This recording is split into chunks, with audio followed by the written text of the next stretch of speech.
ចេះកែចង់បានដីខ្មែរគេដំណែលដូនតា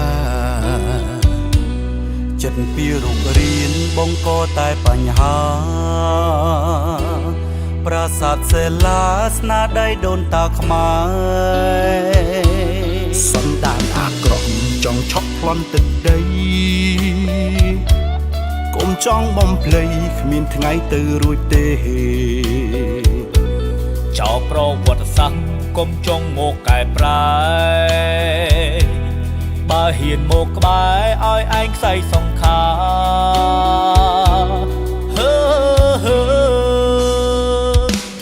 ជីវិតជូនជាតិធៀបតងជូនគ្រួសារប្រាសាទសេលាមិនច្បាស់របស់ខ្មែរ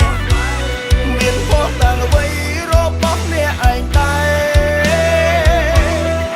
មិនរួចទេហ៊ានក្បែរច្បាស់មកណាដូនថ្មប្រាសាទកាត់មុនដូនតាសៀ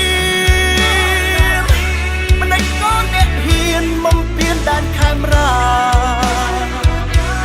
តាមាត់ដូចធំតាក្របីផងណាពួយពងដូនតារបស់ខ្មែរអ្នកសាខ្មែរអ្នកសា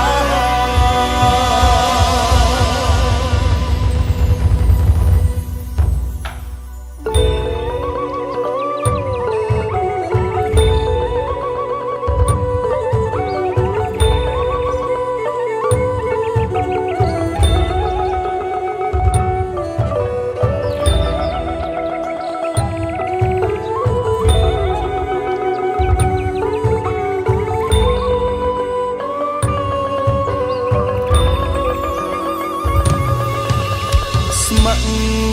ការពារបូជាជីវិតរបស់ខ្មែរពិតចេញជាងប្រាសាទឆ្លាក់ជាប់ផោះតាំងពូជខ្មែរស្មងត្រង់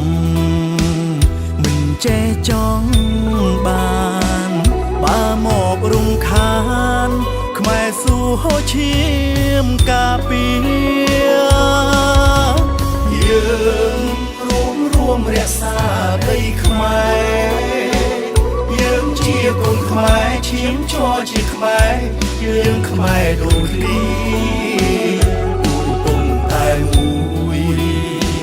សាមគ្គីសាមគ្គីពូជខ្មែរយើងជាពូជអ្នកចំបាំងខ្លាពុំតែមួយ